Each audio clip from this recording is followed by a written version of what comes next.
Friends, स्वागत है आपका विजुअल हैंजिंग मैथमेटिक्स में। आज हम लोग स्टार्ट करने वाले हैं बहुत ही इंपॉर्टेंट चैप्टर 10, जिसका नाम है फोरियर सीरीज। इस चैप्टर का वेट आप बहुत ही बेसब्री से कर रहे थे।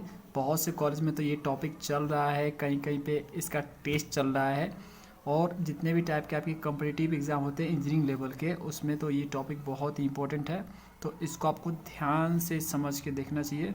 बहुत ही प्यारा टॉपिक है, बहुत ही आसानी से समझेंगे इसको और ख़त्म करेंगे।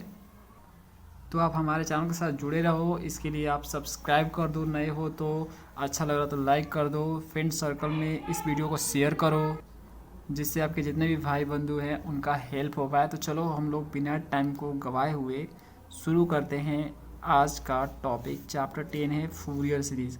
तो देखो, आज हम इंट्रोडक्शन करने वाले हैं, कंप्लीट थियरी करेंगे। देखो, जो आपका प्रॉब्लम होता है ना, प्रॉब्लम सबसे पहला प्रॉब्लम कौन सा है? प्रॉब्लम आपका है 10.1 है। ओके, तो ये जितने भी क्वेश्चन है इसमें, तो इससे रिलेटेड जितने भी आपके थियरी पॉसिबल होंगे, जो भी चीज़ हमें समझने होंगे, जो भी इंट्रोडक्शन हमें करने होंगे, उससे रिलेटेड हम आज बात करेंगे। तो चलो फ्रेंड्स, अपनी नोट्स की ओर चलते हैं और समझते हैं इनको। तो भाई लोग, आ गए हम अपने नोट्स पर। Chapter 10 Fourier series. Fourier series को समझने से पहले सबसे पहले आपको समझना पड़ेगा पीरियोडिक फंक्शन या साइक्लिक फंक्शन क्या होता है, इसको समझना पड़ेगा। देखो, दोनों नाम इसी का है, पीरियोडिक फंक्शन बोलो या आप साइक्लिक फंक्शन बोलो, तो इसको आप समझो। देखो, यहाँ पे मैंने इसको डिफाइन किया है कि यह एक फंक्शन होता है जो एक रेगुलर इंटरवल या पीरियड के बाद अपने आप को रिपीट करता है या अपनी वैल्यू को रिपीट करता है। फ्रेंड्स, इसको आप ऐसे समझो। देखो, पीरियोडिक फंक्शन या साइक्लिक फंक्शन एक ऐसा फंक्शन होता है जो एक टाइम के बाद, एक फिक्स टाइम है, ठीक है ना, उस टाइम के बाद वो अपना पैटर्न रिपीट करेगा। पैटर्न करने का मतलब जैसा वो बन रहा है ना फ्रेंड्स, एक टाइम के बाद दोबारा से वैसा ही बन जाएगा। देखो, मैं आपको बताता हूँ, ऐसे देखो, ऐसे समझो। सपोज करो अभी 2 बज रहा है, 2 PM हो रहा है, और 2 बजे के बाद 4 बजे कुछ ऐसा बन गया, ठीक है। 2 से 4 के बीच कुछ इस तरह से ये दिख रहा है ना।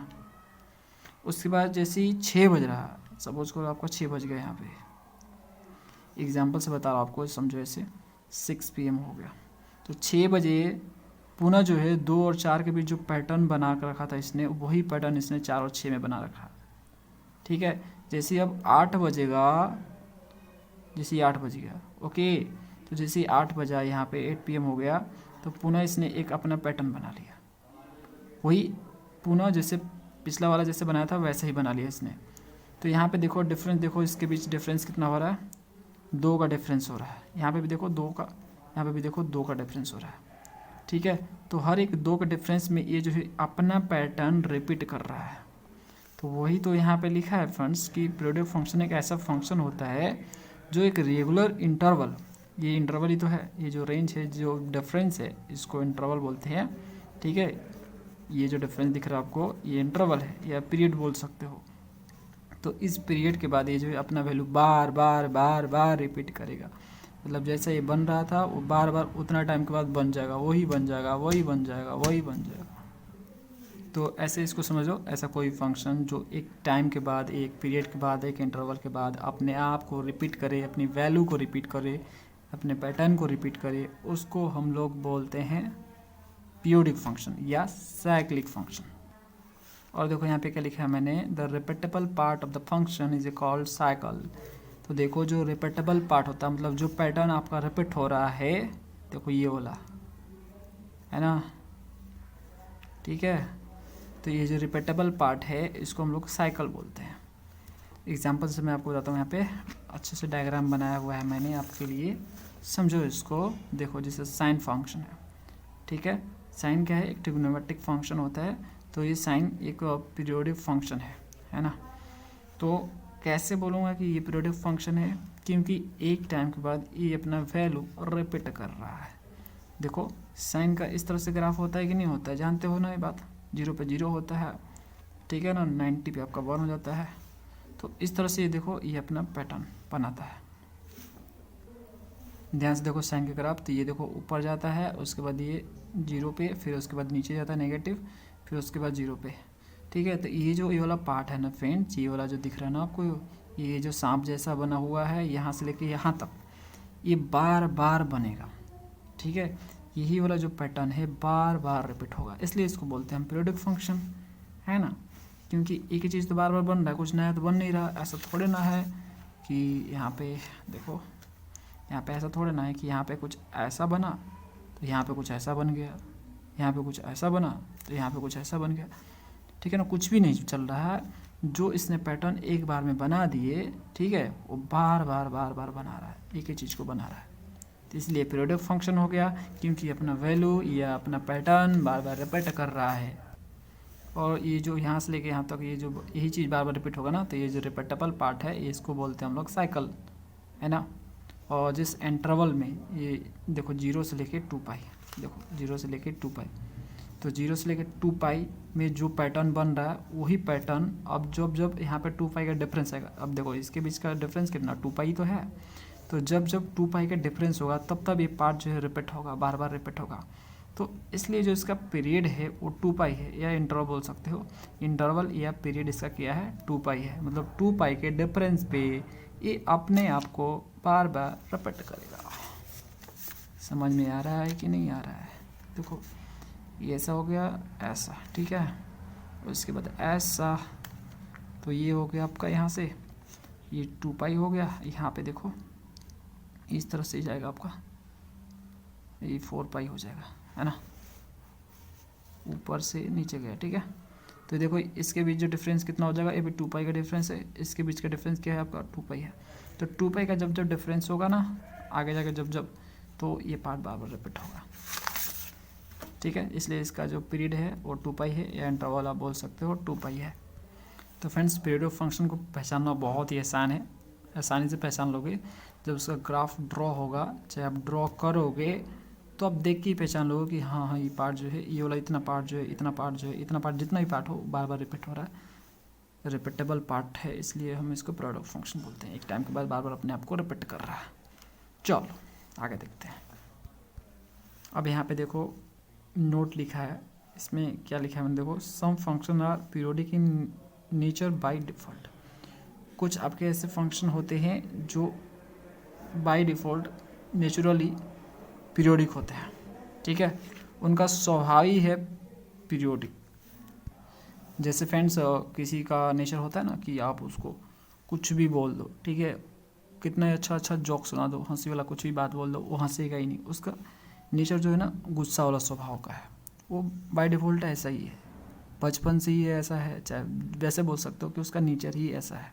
कुछ ऐसे होते हैं जो कितना भी दुख वाला भी बात बोल दो उसको तो वो हंसता ही रहेगा। ठीक है, मतलब एकदम हैप्पी रहेगा, वो उसका स्वभाव है।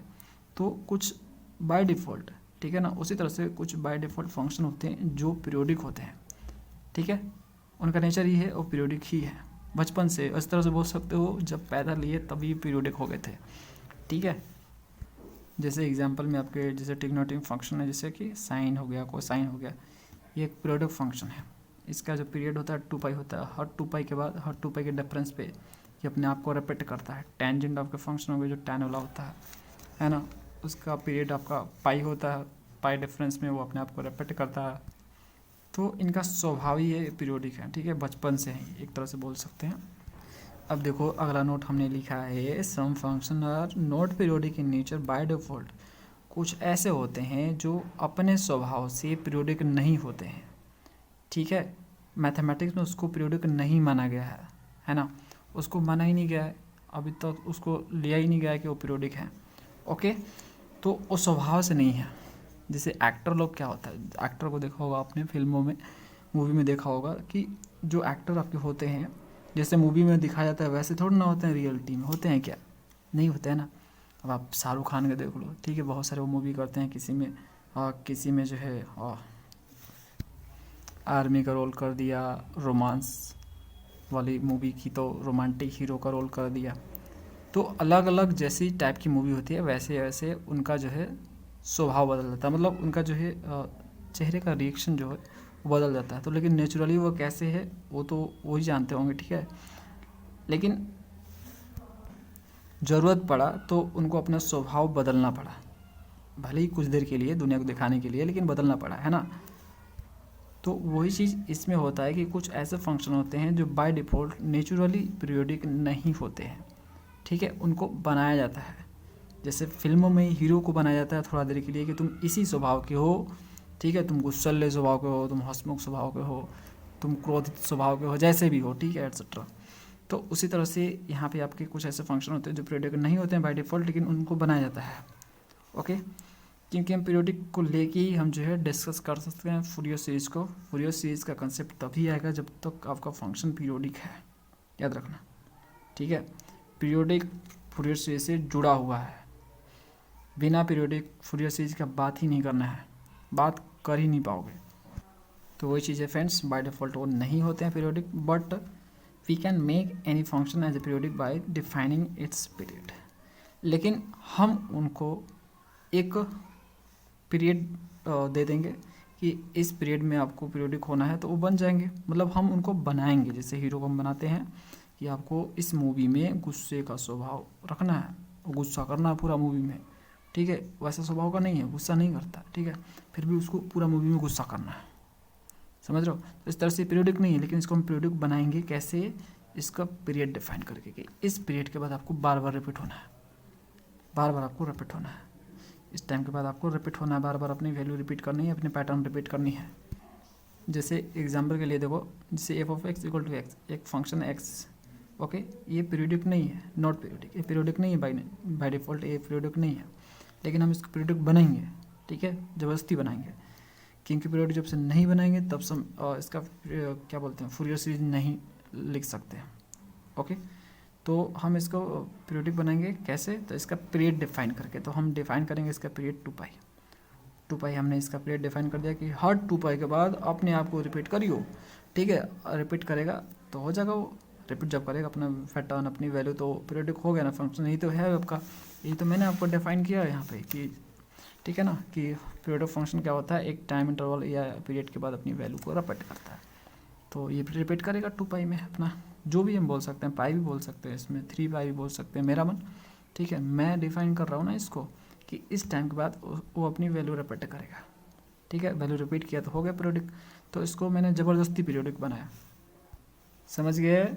ये बाय डिफ़ॉल्ट नेचुरली पीरियोडिक नहीं है, इसको हम लोगों ने डिफाइन करके बनाया कि ये पीरियोडिक है, ओके। चलो, जिस तरह से हीरो को बनाया जाता है किसी मूवी में, वैसा स्वभाव रखो। अब देखो आगे हम बात करते हैं, नोट देखो, सम डिफरेंस प्रोडक्ट और quotient of the 2 function of period T is again the function of period T. देखो इसका मतलब ये है कि अगर कोई फंक्शन है एफ ऑफ एक्स, एक और फंक्शन है जी ऑफ एक्स, ठीक है, इसका पीरियड 2 पाई है और इसका भी पीरियड 2 पाई है ना, दोनों का पीरियड 2 पाई है। तो अगर मैं इनको जोड़ता हूँ तो भी इनका जो पीरियड रहेगा वो 2 पाई ही रहेगा। अगर मैं इनको घटाता हूँ, डिफरेंस, इसमें डिफरेंस लिखा है मैंने, घटाने को डिफरेंस बोलते हैं। तो अगर मैं डिफरेंस करता हूँ इनका तो भी इनका पीरियड 2 पाई रहेगा, और यदि मैं इनका प्रोडक्ट करता हूँ, मल्टीप्लाई करता हूँ तो भी सेम ही रहेगा पीरियड, ठीक है। डिवाइड करता हूँ तो भी वही चीज़ रहेगा।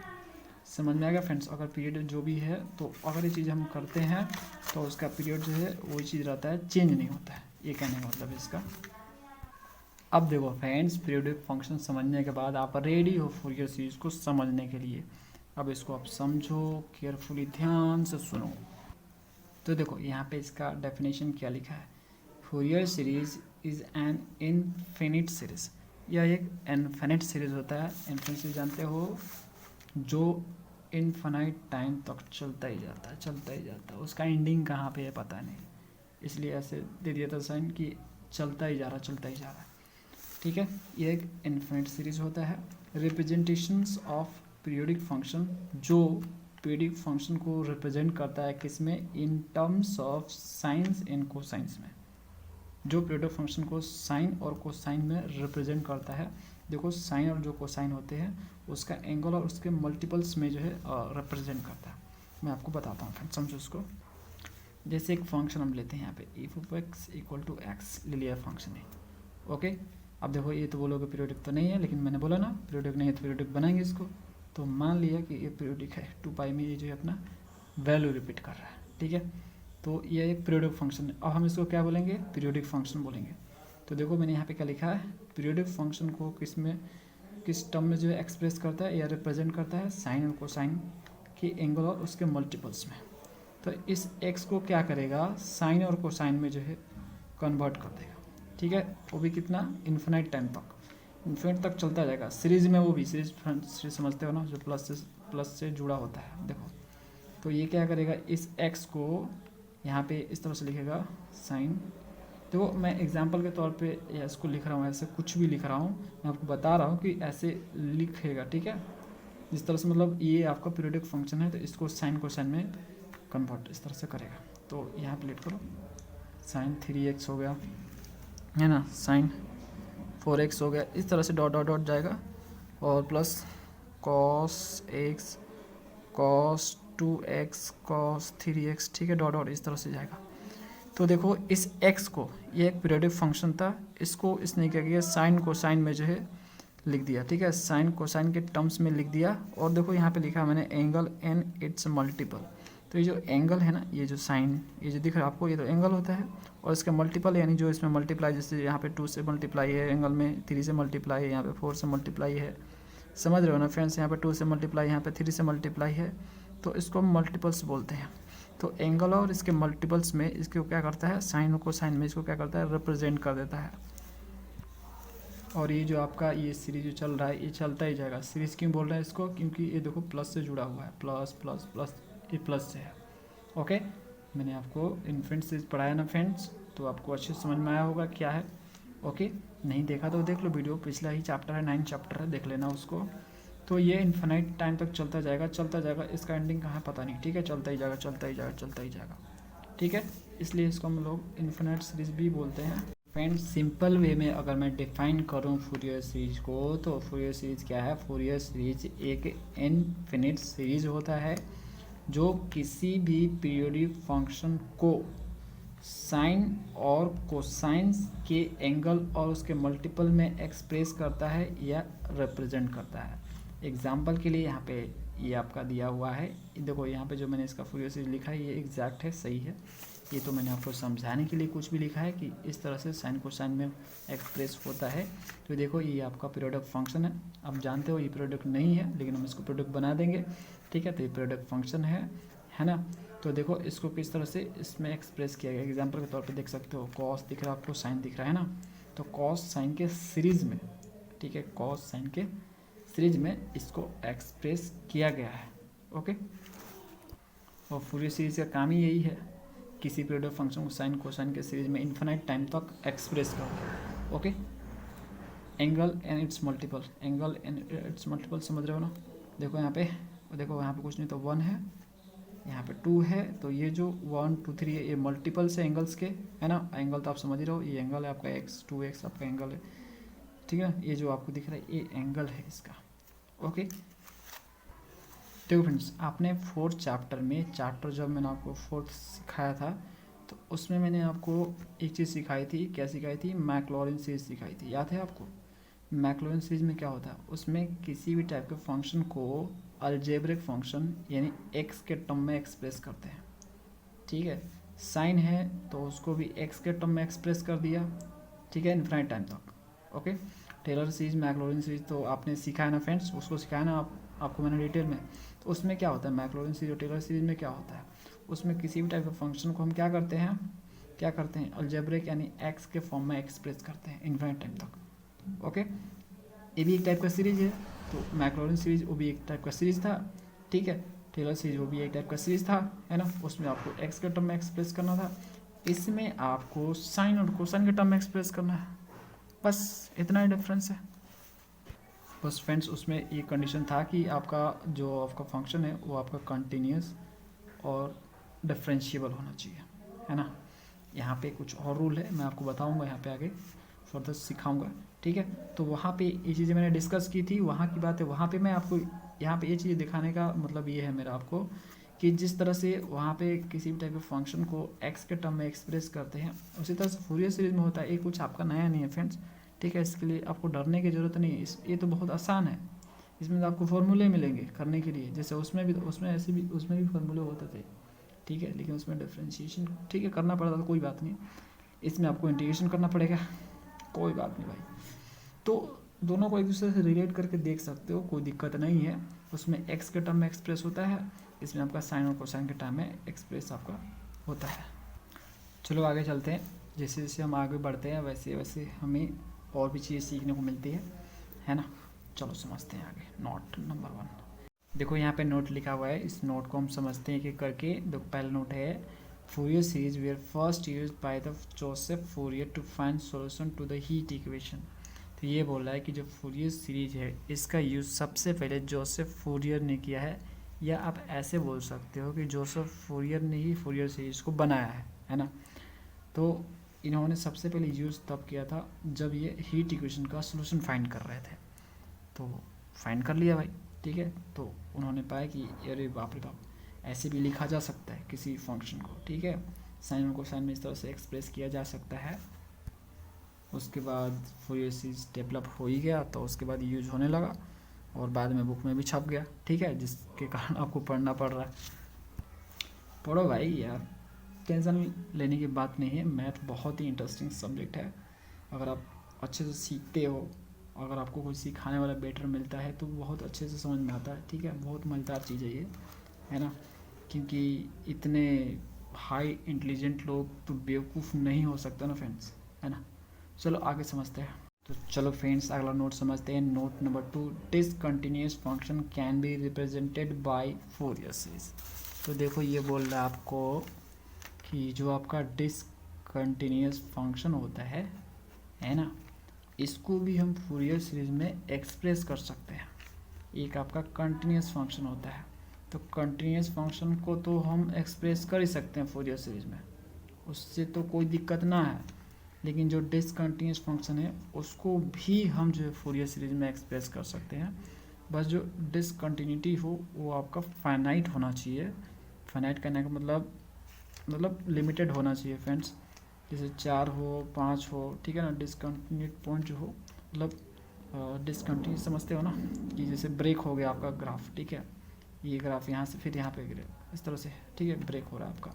तो जो लिमिटेड यहाँ पे डिसकंटिन्यूटी हो, मतलब जो ब्रेकिंग पॉइंट है उस तरह समझो कि आपका लिमिटेड हो, 3 हो 4 हो 5 हो 10 हो, ठीक है, इन्फिनाइट ना हो, यानी बार बार ना हो, ठीक है, इतना ना हो कि काउंट ही ना कर पाए उसको, ठीक है। तो हम डिसकंटिन्यूअस फंक्शन का भी हम फूरियर सीरीज लिख सकते हैं, ये कहने का मतलब है इस नोट का, ओके। लेकिन टेलर सीरीज जो होता है आपका फ्रेंड्स, जो टेलर सीरीज होता है, जो मैक्लॉरिन सीरीज जो आप सीखे हो, वो तो आपका कंटिन्यूअस फंक्शन का ही होता है, कंटिन्यूअस होना चाहिए और डिफरेंशिएबल होना चाहिए। तो ये आप लिख सकते हो टेलर और मैक्लॉरिन सीरीज। लेकिन इसमें क्या है, ये तो बड़ी काम की चीज़ है। डिसकंटिन्यूअस फंक्शन हो या कंटिन्यूअस फंक्शन हो, दोनों का हम फूरियर सीरीज लिख सकते हैं। बस डिसकंटिन्यूटी आपका फाइनाइट होना चाहिए, इनफाइनाइट नहीं होना चाहिए, ठीक है ठीक है ठीक है। आगे बढ़ते हैं। अब देखो ये बोल रहा है आपको कि Fourier series of A discontinuous function is not uniformly convergent at all points. ये आपको बोल रहा है कि जो फूरियर सीरीज डिसकंटिन्यूअस फंक्शन का लिखते हो आप, देखो डिसकंटिन्यूअस फंक्शन का तो हम फूरियर सीरीज लिख सकते हैं, मैंने आपको यहाँ पे बता दिया, ठीक है। तो जो फूरियर सीरीज होगा ना जो डिसकंटिन्यूअस फंक्शन का, वो यूनिफॉर्मली कन्वर्जेंट नहीं होगा सारे पॉइंट पे, ठीक है, सारे पॉइंट पे यूनिफॉर्मली कन्वर्जेंट नहीं होगा। यूनिफॉर्मली कन्वर्जेंट, ये मैंने आपको शायद पिछला चैप्टर में बताया, ठीक है। फिर भी ऐसे आप समझ लो, यूनिफॉर्म कन्वर्जेंट का मतलब इस तरह समझ लो, यूनिफॉर्म कन्वर्जेंट का मतलब होता है एक जैसी कन्वर्जेंसी रखने वाला सीरीज, ठीक है, कन्वर्जेंसी एक जैसी रहेगी उसकी। जैसे किसी भी कोई भी आप सीरीज़ का टाइप लो उसमें, ठीक है ना, फंक्शन होता है ना सीरीज़ का, ठीक है, तो अलग अलग टाइप का सीरीज़ मिलेगा आपको इसमें। जैसे जैसे आप एक्स की वैल्यू चेंज करोगे तो जो भी आप सीरीज़ लोगे उसमें आपका जो कन्वर्जेंसी होगी वो किसी एक पॉइंट पे बार बार आगे रुकेगी, ठीक है। जैसे 2 पे आ रही तो सब 2 पे आएगी, दूसरा सीरीज लोगे तो भी 2 पे आएगी, दूसरा सीरीज लोगे तो भी 2 पे आएगी। इस तरह से इसको हम बोलते हैं यूनिफॉर्मली कन्वर्जन। ठीक है, समझ रहे हो ना फ्रेंड्स? नहीं समझे क्या? समझाना पड़ेगा। देखो देखो फ्रेंड्स, एफ ऑफ एक्स कोई आप सीरीज ले लो, कोई आप सीरीज ले लो, ठीक है, एक्स के पावर एन ही आप ले लो एग्जाम्पल के तौर पे। तो यहाँ पे x की जैसे जैसे वैल्यू आप चेंज करोगे, 1 रखोगे तो कुछ और सीरीज बनेगा आपका, 2 रखोगे तो कुछ और सीरीज बनेगा, x की वैल्यू यहाँ पे 3 रखोगे तो कुछ और सीरीज बनेगा। तो जब जब भी आप सीरीज यहाँ पे लोगे, एक नया सीरीज लोगे, x की वैल्यू चेंज होगा तो नया सीरीज होगा। जब जब एक नया सीरीज आप लोगे तो जो उसकी कन्वर्जेंसी होगी ना, वो जो कन्वर्ज करेगा जिस पॉइंट पे, वो आपका सेम होगा बार बार। जैसे 2 पे कन्वर्ज हो रहा है ये 1 लेने पे, 2 लेने पे भी ये 2 पे कन्वर्ज हो रहा है, 3 लेने पे भी ये 2 पे कन्वर्ज हो रहा है, तो इसको बोलते हैं यूनिफॉर्म कन्वर्जन। मतलब एक जैसा कन्वर्जेंसी रखने वाला सीरीज खत्म। ठीक है, तो वही बोल रहा है कि फूरियर सीरीज होगा डिसकंटिन्यूस फंक्शन का, वो हर एक पॉइंट पे यूनिफॉर्मली कन्वर्जेंट नहीं होगा। बस ये चीज़ें इन्फॉर्मेशन के तौर पे स्टोर कर लो। अगला नोट देखो फ्रेंड्स, अगला नोट आपको बोल रहा है, 4th नंबर नोट है ये, term by term integration of convergent Fourier series is always valid. बोल रहा है कि जो आपका कन्वर्जेंट फूरियर सीरीज है, मतलब जो ऐसा कोई फूरियर सीरीज जो कन्वर्ज हो रहा है, ठीक है, कन्वर्जेंट होना चाहिए, वो डाइवर्जेंट नहीं होना चाहिए। तो जो आपका फूरियर सीरीज है वो अगर कन्वर्जेंट है तो उसका term by term integration valid है, ऑलवेज ऑलवेज, हमेशा हमेशा हमेशा हमेशा आप उसका इंटीग्रेशन निकाल सकते हो टर्म बाय टर्म, कोई दिक्कत ना है। ठीक है, बस वो सीरीज आपका फूरियर सीरीज हो कन्वर्जेंट होना चाहिए। कन्वर्जेंट फूरियर सीरीज है तो उसका टर्म बाय टर्म इंटीग्रेशन हमेशा वैलिड है, हमेशा वैलिड है। लिख के ले लो, लिख के ले लो। It may be valid if series is not convergent. और यदि आपका फूरियर सीरीज कन्वर्जेंट नहीं है, डाइवर्जेंट है, ठीक है, सपोज करो वो कन्वर्जेंट नहीं है, तो आपका जो टर्म बाय टर्म इंटीग्रेशन होगा इट मे बी वैलिड हो सकता है। मे बी लिखा है फ्रेंड्स इसमें, मे बी हो भी सकता है, नहीं भी हो सकता है। मे बी का मतलब क्या हो सकता है? संभावना। तो वही चीज़ है आपका यहाँ पे, हो भी सकता है और नहीं भी हो सकता है। तो 2 केस बन गए ना, यहाँ पे कन्फ्यूजन्स आ गया। तो आगे फर्दर उस पर आप देखोगे, रिव्यू करोगे, उसको सही से एनालाइज करोगे, तब आपको पता चलेगा कि होगा या नहीं होगा। ठीक है, तो यहाँ पे मे बी है, यानी संभावना है, लेकिन अगर वो कन्वर्जेंट है फुल सीरीज तो उसका तो term by term integration possible है, कर लो। ठीक है, पॉसिबल क्या है मतलब ऑलवेज वैलिड लिख लिया, ऑलवेज वैलिड। कन्वर्जेंट नहीं है तो हो सकता है और नहीं भी हो सकता है, सस्पेंस। अब फ्रेंड्स बहुत बहुत बहुत, अब तो हमने यहाँ तक तो कर लिया। अब आपका काम की चीज़ आता है। काम की चीज़ तो वो भी था, लेकिन वो एक तरह से समझने की चीज़ था। अब यहाँ से आपको प्रॉब्लम पे ध्यान देने वाली चीज़ आ गई। जस्ट प्रॉब्लम जो करना है आपको, है ना, प्रॉब्लम टाइप थ्योरी आ गया। अब देखो फ्रेंड्स, समझो समझो। फार्मूला फॉर फूरियर सीरीज निकालोगे, उसके लिए आपको फार्मूला दिया रहता है।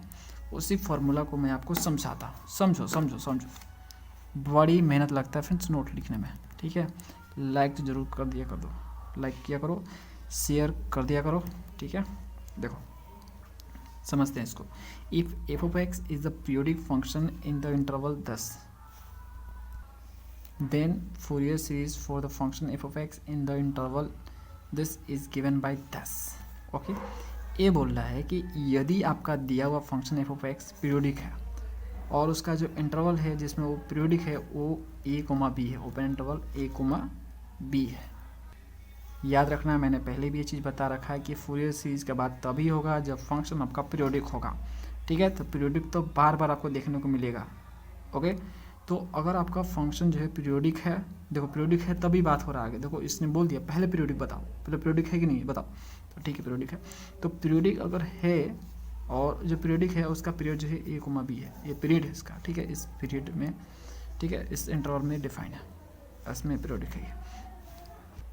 तो यदि आपका एफ ऑफ एक्स पीरियोडिक है इस इंटरवल में, तो Fourier series F of x का फूरियर सीरीज इस इंटरवल में, ठीक है, इस इंटरवल में, है ना, ये होगा फार्मूला इसका, ये होगा।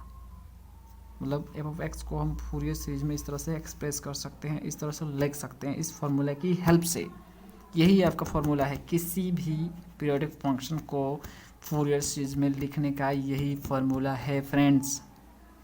ठीक है। देखो एफ ऑफ एक्स ये आपका फंक्शन हो गया, इसको हम इस तरह से लिख सकते हैं फूरियर सीरीज के टर्म। अब देखो a naught by two plus n equal to 1 से लेकर infinity n cos 2n pi x divide by b minus a plus summation n equal to 1 से लेकर infinity b n sine 2n pi x divide by b minus a. ये आपका formula है, इसको आप note कर लो, माइंड में note कर लो, ठीक है। ऐसे तो आप नोट करोगे ही, लिखोगे आप, नोट तो बनाओगे ही, लेकिन इसको आप माइंड में नोट कर लो हमेशा के लिए। ये फ्रेंड्स मैं आपको जनरल फॉर्मूला बता रहा हूँ, ठीक है। जब भी आपको फूरियर सीरीज लिखना होगा तो इसी को आपको यूज़ करना है, इसलिए इसको दिमाग में सेट कर लो। कोई बड़ी चीज़ नहीं है फ्रेंड्स। देखो यहाँ पे हमेशा याद रखना है कि जो एन है वो हमेशा कॉस आएगा उसके साथ, एन के साथ, और बी एन के साथ हमेशा साइन आएगा, ठीक है। अगर थोड़ा सा भी इधर उधर गड़बड़ करोगे तो गड़बड़ हो जाएगा। देखो ये तो 2n pi x divide by b minus a तो दोनों में है, ठीक है। तो इससे तो आपको याद करने की ज़रूरत नहीं है, ठीक है। याद क्या करना है आपको कि ए के साथ कॉस आएगा और बी के साथ साइन आएगा। ऐसे बोल सकते हो ए सी बी एस, है ना, ए सी बी एस याद रख सकते हो। नहीं तो आप सिंपली ए सी भी याद रखोगे ना फ्रेंड्स, ए सी भी, तो आपको पता चल जाएगा ए सी तो आ गया, ठीक है, मतलब एन के साथ कॉस आ गया, ठीक है। तो बचा कि आपका साइन बचा, तो जो कि बी एन के साथ आ जाएगा, ठीक है। तो इस तरह से आप इसको याद कर सकते हो। ये तो याद करने की चीज़ नहीं है, ए नोट बाई टू तो आपका फिक्स है, ओके। यहाँ पे सस्पेंशन होता है भाई लोगों को, तो यहाँ पे आप रख सकते हो इसको से आप ए सी बी एस। फ्रेंड्स ये फार्मूला आपको बड़ा दिख रहा है, लेकिन ये बड़ा नहीं है, बहुत ईजी है। जैसे मैंने बताया आप वैसे याद रख लो, बहुत मज़ेदार फार्मूला है। आगे समझते हैं note. The constant A naught A N B N are called Fourier constant and Fourier coefficient of F X. तो देखो ये आपको बोल रहा है नोट कि जो आपको इसमें ए नॉट दिख रहा है, ए एन दिख रहा है, ये जो बी एन दिख रहा है, इसको हम लोग फूरियर कांस्टेंट बोलते हैं या फूरियर कोएफिशिएंट बोलते हैं। किसका?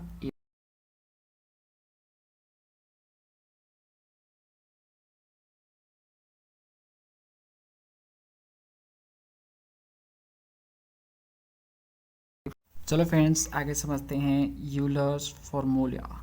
तो यूलर्स फार्मूला क्या होता है समझते हैं इसको। देखो यहाँ पे लिखा है the formula by which the value of A naught A N B N are determined is called Euler's formula. तो ये बोल रहा है फ्रेंड्स कि यूलर्स फार्मूला एक ऐसा फार्मूला होता है जिसकी हेल्प से हम लोग ए नॉट ए एन और बी एन की वैल्यू डिटरमाइन करते हैं या फाइंड करते हैं। तो देखो जो इसमें आपको दिख रहा है ना friends, A naught A N B N, इनकी वैल्यू फाइंड करना होता है हमें, ठीक है। तो इनकी वैल्यू जिस फार्मूले से हम फाइंड करते हैं ना फ्रेंड, जिस फार्मूले से हम फाइंड करते हैं ना, उसको हम लोग बोलते हैं यूलर्स फार्मूला। बस काम खत्म, इतना ही तो है, ठीक है। अब देखो यहाँ पे आगे लिखा मैंने, if F of x is the periodic function. याद रखना पीरियोडिक होगा तो ही बात आगे बढ़ाना है, ये माइंड में हमेशा याद रखना। F of X is periodic function, अगर आपका एफ ऑफ एक्स एक पीरियोडिक फंक्शन है, ठीक है, हमने यहाँ पे डिफाइन किया है कि ए कोमा बी में ये पीरियोडिक है, ठीक है, ये पीरियोडिक है, तभी हम आगे बात कर रहे हैं। Then Euler's formula is given by, तो यूलर्स फार्मूला देखो क्या होगा, यानी ए नॉट ए एन और बी एन इस तरह से होगा निकालने के लिए फार्मूला, ठीक है। देखो a naught equal to 2 by b minus a से लेके बी, ये तो आपका इंटरवल है, ठीक है, ये तो आपका लिमिट हो गया ना, इंटरवल ऑफ लिमिट में बदल गया, ए से लेके B F of X equal to D X, ठीक है। ये देखो देश और देश, ये चीज़ें आपकी सेम है, ठीक है फ्रेंड्स, ये चीज़ें आपकी सेम है, तो इसको तो याद करने की जरूरत ना है ना। एक मैं किसी का साथ याद कर लो, आपका याद हो गया, ठीक है। तो देखो ए नोट में आपको सिंपली एफ ऑफ एक्स को इंटीग्रेट करना है, जो आपका इंटरवल दिया है उसी में, ठीक है, ए टू बी में, ओके। एन आपको फाइंड करना है, तो मैंने आपको बोला कि एन के साथ क्या आएगा, कॉस आएगा, मैंने आपको बताया ना फ्रेंड्स, आपको ए सी बताया ना फ्रेंड्स, ठीक है। तो अगर आपको एन फाइंड करना है तो आपको कॉस लेना पड़ेगा, ओके। देखो याद करने में कोई दिमाग नहीं लगाना, थोड़ा सा दिमाग नहीं लगाना यार, दिमाग लगाना ही नहीं है, ठीक है। माइंड में मतलब कैसे याद करूँगा, इतना बड़ा बड़ा है, कुछ नहीं है, बड़ा तो दूर की बात है, तो छोटा भी नहीं है, ठीक है, मतलब बहुत छोटा लेवल का, छोटा, ठीक है। अब देखो बी एन आपको फाइंड करना था, बी एन के साथ मैंने बोला आपको साइन आएगा, ठीक है। और ये चीज़ तो आपके सेम ही है, जो ये चीज़ यहाँ पे है देखो 2n pi x divide by b minus a, है ना, ये चीज़ तो आपके यहाँ पे भी है। ओके, समझ रहे हो ना फ्रेंड्स। और जो आपका इंटरवल है यहाँ पे वही चीज़ यहाँ पे लिखा गया है। ये चीज़ आपके तीनों में सेम है, तो सिंपली आप इसको याद कर लो, इसको याद करने की कोई ज़रूरत है क्या। कोई फंक्शन दिया उसको इंटीग्रेट करना है और क्या, उसके बाद ये लगा देना है, आगे लगा दो, हो गया, सिंपल सी बात है। और एन लिखना है तो आप ए के साथ जानते हो कॉस आता है, कॉस लिख दो, बी के साथ आप जानते हो साइन आता है तो साइन लिख दो, ठीक है, हो गया एग्जैक्ट। आपको हमेशा के लिए फॉर्मेलिटी याद हो गया होगा, ठीक है। मुझे उम्मीद है कि आपको फॉर्मेलिटी याद हो क्या होगा। ओके, आंख बंद करके 10 बार लिख के देख लो, अगर नहीं याद हो तो बताना। अब देखो फ्रेंड्स, आगे समझते हैं note. In most of question interval is given in this. तो देखो जब क्वेश्चन आप करोगे ना फूरियर सीरीज वाला, तो आपको इंटरवल यही दो देखने को मिलेगा अधिकतर। आगे आपको हो सकता है आगे और इंटरवल देखने को मिले, लेकिन फ़िलहाल में क्या है, मैक्सिमम केस में आपको यही दो इंटरवल देखने को मिलेगा। ओके, तो अगर ये इंटरवल होगा तो उसके लिए फार्मूला क्या होगा, अगर 0 से लेकर 2 पाई इंटरवल होगा तो उसके लिए फार्मूला क्या होगा, इस सब चीज़ मैं लिखने नहीं जा रहा, ठीक है ना। इतना चीज़ मत रखो फ्रेंड्स, इतना चीज़ याद मत रखो, दिमाग झूठ मूठ का मत खा पाओ, उसकी ज़रूरत नहीं है। ओके, जो मैं आपको बता रहा हूँ उतना काम कर लो, ठीक है। इसको याद करने का तरीका बता दिया, कोई बड़ी चीज़ नहीं, बहुत सिंपल है। और इसको याद करने का भी तरीका बता दिया, वो भी बहुत सिंपल है, ठीक है। इतनी चीज़ें रखो, और जितनी भी चीज़ें है, ठीक है, उसको छोड़ो, उसको नेगलेक्ट मारो कि -पाई टू पाई होगा तो फार्मूला क्या होगा, जो उसके 2 पाई होगा तो उसका फार्मूला क्या होगा, कुछ नहीं करना यार, सब इसी में से हो जाएगा। ओके, और बहुत ही ईजी वे में हो जाएगा, इतना माथा पेची नहीं करना हमें, है ना। और भी हमारे काम होते हैं, और भी हमें मैथमेटिक्स सॉल्व करने हैं भाई, ठीक है। जितना बता रहा हूँ उतना काम करो। बस मैं आपको यहाँ पे नोट के जरिए समझा रहा था कि क्या समझा रहा था कि यहाँ पे अधिकतर क्वेश्चन में आपको यही दो इंटरवल देखने को मिलेगा क्वेश्चन में। ओके, ठीक है। आगे देखो, डेरिवेशन ऑफ यूलर्स फार्मूला। ये जो ए नॉट है, ए एन है, बी एन है, इसके लिए फार्मूला जो आया हुआ है ये कैसे आया हुआ है, इसका डेरिवेशन अगर आपको देखना है तो आपको बीएसएल का बुक देखना पड़ेगा। बीएस करवाल दिखाता हूँ आपको। तो देखो फ्रेंड्स, इसका डेरिवेशन बुक में दिया हुआ है कि कैसे हम ए नॉट, ए एन और बी एन निकालेंगे। देखो कैसे आया हुआ है, यहाँ पे दिया हुआ है। बस यहाँ पे एक चीज़ आपको फोकस करने की ज़रूरत है कि जो मैंने आपको इंटरवल दिया है ए से लेके बी, ठीक है, तो यहाँ पे इन लोगों ने वो इंटरवल यहाँ पे लिया है अल्फ़ा से लेके अल्फ़ा प्लस 2 पाई, ठीक है। ए की जगह पे अल्फ़ा, बी की जगह पे अल्फ़ा प्लस 2 पाई।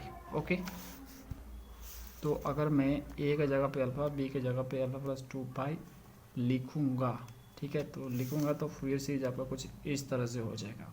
अब बोलो कैसे हो जाएगा, तो देखो यहाँ पे देखो ये फूरियर सीरीज का मैंने आपको फार्मूला दिया है। देखो जो चीज़ मैं आपको बता रहा हूँ उतना सा आपका काम चल जाएगा, ठीक है। और डेरिवेशन के लिए मैंने आपको दिखाया है फ्रेंड्स, देखो यहाँ पे समझो, देखो अल्फ़ा प्लस 2 पाई यहाँ पे दिया है, ठीक है। तो यहाँ पे पुट करो तो देखो नीचे क्या आपका बी माइनस ए है, बी माइनस ए निकालो, बी की जगह पे ए आपका है और ए की जगह पे ए है, तो alpha plus 2 pi minus alpha हो जाएगा बी माइनस ए, है ना। तो यहाँ से अल्फ़ा कट गया, 2 पाई आपका आ गया, है ना। तो आप क्या करोगे, यहाँ पे बी माइनस ए की जगह पे 2 पाई पुट करोगे, तो देखो क्या हो जाएगा, cos 2n pi x, B minus ए की जगह पे आप यहाँ पे 2 पाई पुट करोगे, 2 पाई कट जाएगा आपका, कट जाएगा ना फ्रेंड्स, तो आपका nx बचेगा यहाँ पे, तो cos nx हो जाएगा ये। ओके, इस तरह से यहाँ पे sin nx हो जाएगा। तो वही चीज़ इन लोगों ने लिखा है यहाँ पे, ठीक है, वही चीज़ यहाँ पे इन लोगों ने लिखा है यहाँ पे cos nx और sin nx, बाकी चीज़ें आपके सेम है, ठीक है। अब देखो जो आपका ए नॉट है, ए एन है, बी एन है, इसका फॉर्मूला जो है यहीं से डिराइव किया गया है।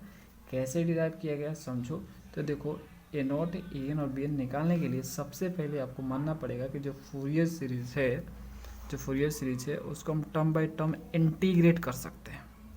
क्या कर सकते हैं, इंटीग्रेट कर सकते हैं, ठीक है। किस इंटरवल में, एक्स इक्वल टू ए से लेके, सॉरी ए बोल रहा हूँ यहाँ पे अल्फ़ा है, अल्फ़ा से लेके अल्फ़ा प्लस 2 पाई, ठीक है। इस इंटरवल में मतलब ये लिमिट रहेगा।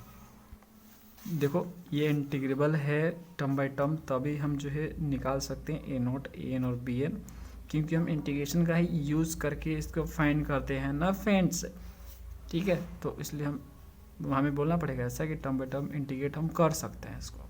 अब देखो हम सबसे पहले ए नॉट आपको निकाल के दिखाते हैं किस तरह से इन लोगों ने निकाला, ठीक है।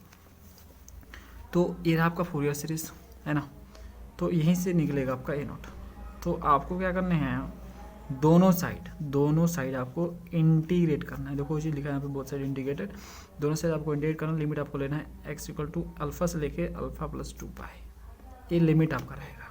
दोनों साइड इंटीग्रेट करो, देखो इंटीग्रेट किया, इसको इंटीग्रेट किया, एफ एक्स को इंटीग्रेट किया, और अल्फा से लेके अल्फा प्लस 2π आपका लिमिट हो गया फ्रेंड्स। एक्स के रिस्पेक्ट में दोनों साइड इंटीग्रेट हो गया। यहाँ पे 1 2 3 है यहाँ पे, ठीक है। तो यहाँ पे देख सकते हो 1 2 3 है, ठीक है।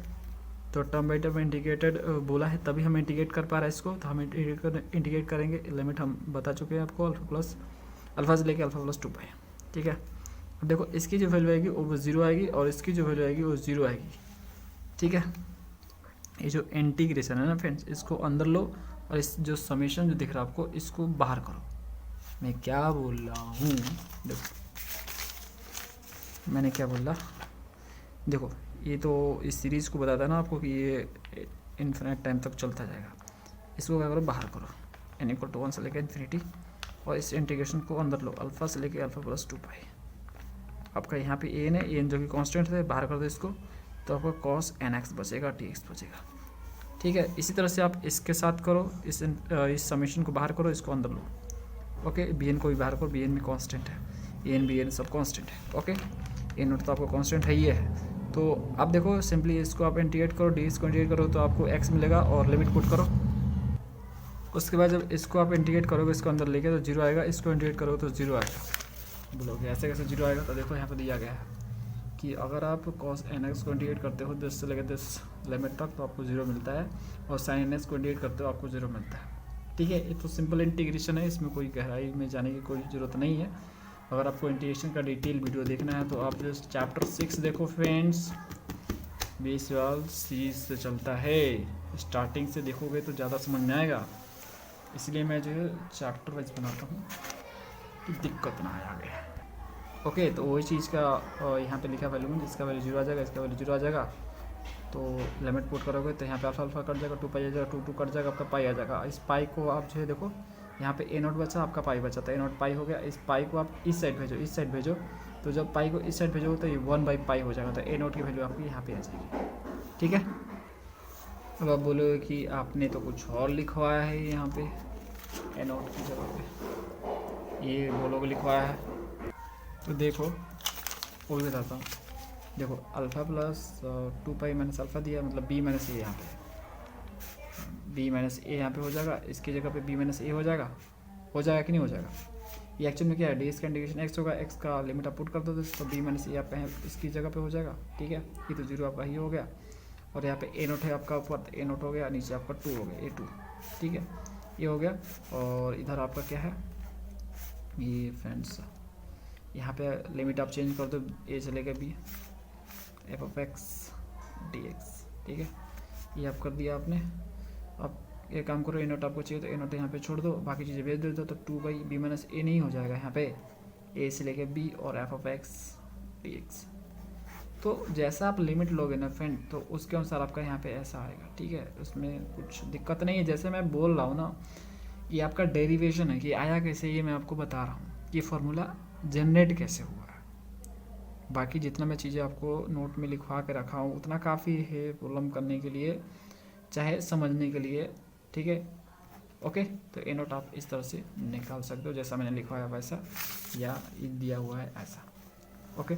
चलो अब आपको ए एन चाहिए, ए एन फाइंड करना है। तो ए एन फाइंड करना है तो आपको cos nx से दोनों साइड, इसमें ये फूरियर सीरीज कहाँ गया, नहीं दिखाई दे रहा, देखो ये फूरियर सीरीज, ये दोनों साइड में आपको जो दोनों साइड में है cos nx से मल्टीप्लाई करना पड़ेगा। तो आप cos nx से मल्टीप्लाई करो, इसमें भी, इसमें भी, इसमें भी, इसमें भी, तो दोनों साइड कर लो। तो करने के बाद ये कर लेना आपको, उसके बाद आपको इंटीग्रेट कर देना है, लिमिट अल्फा से लेकर अल्फा प्लस 2π तक, वही चीज़। तो इंटीग्रेट करोगे तो फाइनली जो है आपको यहाँ पे इसकी वैल्यू 0 मिलेगी, ठीक है, cos nx का, और यहाँ पे आपको पाई n मिल जाएगा, और ये आपका 0 हो जाएगा। समझ में आ रहा ना, ठीक है। तो ये चीज़ आपको मिलेगी, और यहाँ पे पाई को इधर भेजोगे तो आपको ये मिल जाएगा एन की जगह पे। फिर से वही बोल रहा हूँ कि जैसे आप लिमिट चेंज करोगे तो ए से लेकर बी हो जाएगा, यहाँ पे आपका 2/b माइनस ए हो जाएगा। ठीक है, ये सिंपल इंटीग्रेशन का यूज़ करके किया जा रहा है। कुछ हो रहा है फ्रेंड्स, दोनों साइड मल्टीप्लाई कर रहा है, इंटीग्रेट कर रहा है, आंसर मिल रहा है, कुछ करना थोड़ी नहीं। ठीक है, बड़ी चीज़ नहीं है। और जैसे बी एन आपको निकालना है तो बी एन के लिए आपको साइन एक्स से मल्टीप्लाई करना होगा। ठीक है, तो साइन एक्स से मल्टीप्लाई करो, दोनों साइड इंटीग्रेट करोगे तो फाइनली आपको ये मिलेगा यहाँ पे, और पाई को इधर भेजोगे तो आपको ये बी एन की जगह पे ये चीज़ें मिल जाएगी। ठीक है, तो बी एन आपको इस तरह से मिल जाएगा। और जो मैंने आपको दिखाया अपने नोट पे बी माइनस ए। ठीक है, तो यहाँ पे आप चेंज करोगे लिमिट अल्फा से लेके अल्फा प्लस 2 पाई की जगह पे ए से लेकर बी करोगे तो आपको वही देखने को मिलेगा जो चीज़ मैंने नोट में लिखवाया है।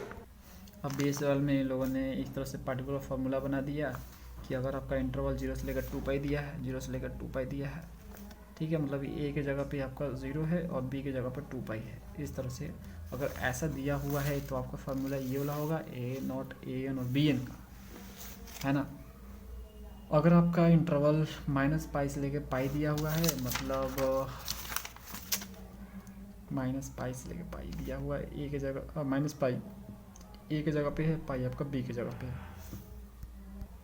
तो अगर ऐसा है तो आपका ये फार्मूला होगा, है ना। तो ये सब चीज़ें आपको याद करने की ज़रूरत नहीं है। डेरिवेशन कैसे हो रहा है ये आपको समझ में आ रहा है, इतना समझ लो डेरिवेशन हो कैसे रहा है। ठीक है, डेरिवेशन कैसे हो रहा है ये समझो आप। देखो इसमें कॉस है ना फ्रेंड्स, इसमें कॉस दिख रहा है ना आपको, एन में कॉस है ना, इसलिए दोनों साइड कॉस से मल्टीप्लाई होकर इंटीग्रेट हुआ है। ओके, साइन दिख रहा है ना फ्रेंड्स, इसमें साइन, तो जो बी एन निकाला जाता है इसलिए दोनों साइड साइन से मल्टीप्लाई करके इंटीग्रेट हो रहा है, बस और कुछ नहीं। इंटीग्रेट करो, आंसर ले आओ, एक लाइन की चीज़। ये सब चीज़ें माथा पीछे याद करने की ज़रूरत नहीं है। अगर ज़्यादा आपका थोड़ा सा दिमाग है तो स्टोर कर सकते हो इसको, कोई दिक्कत नहीं है, आपकी मर्जी, है ना। कि जब ए इंटरवल रहेगा तो ये फार्मूला होगा, और ए इंटरवल रहेगा तो आपका ये फार्मूला होगा, है ना। ये फार्मूला इस तरह से ये होगा जब ये इंटरवल होगा। ज़्यादातर आपको यही दो देखने को मिलते हैं इंटरवल, इसलिए दोनों के लिए इन लोगों ने फार्मूला पार्टिकुलरली डिफाइन कर दिया, और कुछ नहीं है। ठीक है, तो ज़्यादा आप चाहते हो याद रखो तो रख सकते हो, मैं तो बोलूँगा मत याद रखो। जो मैंने बताया वो चीज़ याद रखो, उतनी काफ़ी है ना। जो मैंने आपको बताया है इतना काफ़ी है, इतना याद रखो, है ना। और तरीका ही बता दिया याद रखने का आपको। देखो आपको याद क्या रखनी है वो मैं आपको बताता हूँ, वो आपकी मर्जी। जो मैंने आपको बताया याद रखना तो रखो, तो अदरवाइज छोड़ दो, कोई ज़रूरत नहीं। मैं तो बोलूँगा मत याद रखो, छोड़ो। ठीक है, देखो क्या याद रखना है उससे, देखो ये बहुत यूज़ होगा। देखो सम इम्पोर्टेंट रिजल्ट, इम्पोर्टेंट बोल दिया मतलब ज़्यादा इम्पोर्टेंट है, इसको आपको याद रखना है। तो following result will be use in Fourier series question. Fourier series के क्वेश्चन में ये जो रिजल्ट हैं वो यूज़ होंगे, इसलिए आपको इसको याद रखना चाहिए, इसे याद जरूर रखना। देखो पहला, साइन एन पाई हमेशा वैल्यू 0 देगा।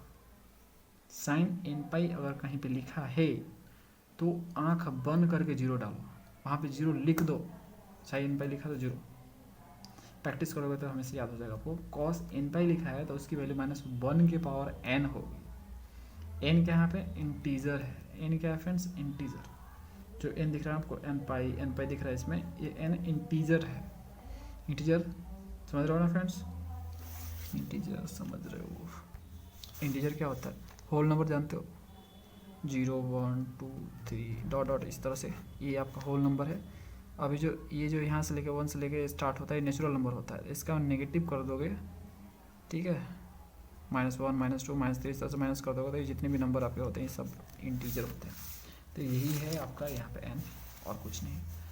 तो मतलब इतने सारे नंबर है, ये हो सकता है n यहाँ पे। ठीक है, तो cos n पाई रहे तो उसका -1 के पावर n लिखोगे, इसके जगह पे आप इसको लिखोगे, इसकी जगह पे 0 लिखोगे, बात खत्म। अब देखो यहाँ पे ये बहुत यूज होगा फ्रेंड्स, इसको तो आपको आंख बंद करके हमेशा याद रख लेना, ठीक है, तो समझ लो कि माइंड में रख लेना इसको। देखो अगर दो आपको दिया हुआ फंक्शन, दो फंक्शन दिया हो और दोनों अलग हो, ठीक है, दोनों अलग नेचर का हो, एक ट्रिग्नोमेट्रिक हो, एक एक्सपोनेंशियल हो, ठीक है, दोनों अलग अलग हो, तो उसका इंटीग्रेशन करना है आपको, है ना। तो वहाँ पे आप चेन रूल अप्लाई करोगे। तो चेन रूल कैसे काम करता है, देखो यहाँ पे वही दिया गया है। इसके लिए फॉर्मूला इस तरह से है, ये जो फार्मूला यहाँ पे डिफाइन किया गया है, ठीक है। इसके लिए जो ये फार्मूला बना है, ये जो चेन चल रहा है, ये इसको बोलते हैं बर्नौलीज फार्मूला। ये बर्नौली का फार्मूला चेन रूल का फार्मूला है, तो बर्नौलीज और चेन रूल फार्मूला बोल सकते हो आप इसको, है ना। बर्नौली ने शायद दिया था इसको, इसलिए इसके नाम पे पड़ गया। तो बर्नौलीज फार्मूला इसको बोलते हैं हम, ठीक है। ये जो दो फंक्शन का आपको इंटीग्रेशन करना है, प्रोडक्ट ऑफ टू फंक्शंस है, प्रोडक्ट ऑफ टू फंक्शन उनका इंटीग्रेशन करना है, तो आपको इस रूल को अपनाना पड़ेगा। यहाँ पे देखो जो आपको दिया हुआ है यहाँ पे you dash, U double dash, you triple dash, ये जो दिया हुआ है इसका मतलब है कि इनका डिफरेंशिएशन हो रहा है। फर्स्ट डेरिवेटिव है, सेकंड डेरिवेटिव है, थर्ड डेरिवेटिव है, मतलब पहले बार डिफरेंशिएट करो, दो बार इसको करो, फिर इसके बाद 3 बार करो इसको, कहने का मतलब है। तो यहाँ पे V1, V2, V3, V4 दिया गया है, इसका मतलब है कि इसका इंटीग्रेशन हो रहा है। पहला बार इंटीग्रेट हुआ, फिर उसका दूसरा बार इंटीग्रेशन हुआ, फिर तीसरा बार उसका इंटीग्रेशन हुआ। समझ रहे हो ना फ्रेंड्स। यहाँ पे लिख दिया मैंने कि डैश का मतलब डिफरेंशिएशन और 1 2 3 दिया, इसका मतलब इंटीग्रेशन हो रहा है। और इस चेन रूल को बोलते हैं बर्नौली फार्मूला, ठीक है। जो चेन रूल ही तो है, बर्नौली से चेन रूल फार्मूला ही बोल सकते हो इसको। अब देखो आपको क्या करना है, यहाँ पे जो u और v, यहाँ पे आपको चूज करना है अपने से कि u कौन सा लोगे और v कौन सा लोगे, मतलब किसको आप डिफरेंशिएट करोगे, किसको आप इंटीग्रेट करोगे। तो देखो डिफरेंशिएशन अब उसका करना जो एक टाइम के बाद 0 हो जाए। जैसे देखो, जैसे आप एक्स स्क्वायर साइन एक्स है यहाँ पे, ठीक है, ऐसा दिया हुआ है आपका। तो बताओ किसका डिफरेंशिएशन करेंगे कि एक टाइम के बाद 0 हो जाएगा। तो आप बोलोगे ये एक्स स्क्वायर है, हाँ सही बात है। एक्स स्क्वायर का आप डिफरेंशिएशन करते जाओगे तो 0 हो जाएगा। एक बार करोगे तो 2x हो जाएगा, दूसरा बार करोगे तब 2 हो जाएगा, तीसरा बार करोगे तो 0 हो जाएगा, है ना। तो इसको आप क्या लोगे, u लोगे। तो डिफरेंशिएशन आप उसी का करोगे जो एक टाइम के बाद 0 हो जाए।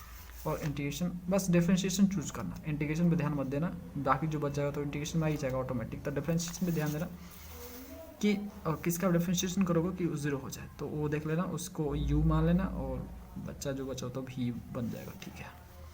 अब देखो ये चीज़ याद रखनी है आपको, साइन n π/2, अगर साइन n, ये तो बहुत आपको कम यूज देखने को मिलेगा, लेकिन आपको देखने को मिले तो इसको एज ए मेमोरी याद रख सकते हो, ठीक है, काम आ जाए, हो सकता है एग्जाम में काम आ जाए।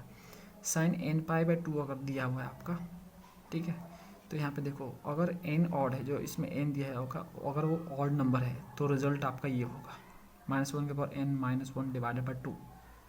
अगर आपका n इवन है, जो इसमें n है, और वो दिया हुआ एवन है, ठीक है, तो आपका इसकी वैल्यू 0 आ जाएगी, ये वाला केस आ जाएगा, ये वाला केस आ जाएगा अगर n इवन हुआ तो, ठीक है। चलो अब देखो, अगर cos n π/2 आपको कहीं पे दिखा हुआ मिले तो वहाँ पे आपको 0 पुट कर देना, कब, जब n आपका ऑड हो, जो इसमें n दिया है वो आपका ऑड निकले तो, ठीक है। अगर आपका n यहाँ पे इवन निकला तो -1 के पावर n/2 हो जाएगा, ठीक है। n यहाँ पे odd number, sorry even number निकला तो आपका रिजल्ट ये होगा। तो इस तरह से इसको आप याद कर सकते हो, ये बहुत कम यूज़ मिलेगा आपको, मतलब याद रख लो यार, काम हो सकता है ज़रूरत पड़ जाए, ठीक है। आगे समझते हैं। अब देखो ये चीज़ तो आपको ज़रूर याद रखनी है, और ज़्यादा आप दिमाग चलाते हो, ठीक है, आपको ज़्यादा थोड़ी सी मेमोरी है याद रखने वाली, तो रख लो। ये है आपके सामने बुक में दिया हुआ 20 सवाल के, ठीक है, ये याद रख सकते हो, इतना बड़ा 8 है ना। लेकिन ये तो सिंपल एक तरह से बोलूँगा कि आप जो है मत याद रखो यार, ठीक है। इतना माथा पेची क्यों कर रहे हो फ्रेंड्स, इंटीग्रेशन आपको आता है ना, ट्रिग्नोमेट्री का बेसिक फार्मूला पता है ना आपको, तो मत याद रखो, ठीक है, छोड़ दो।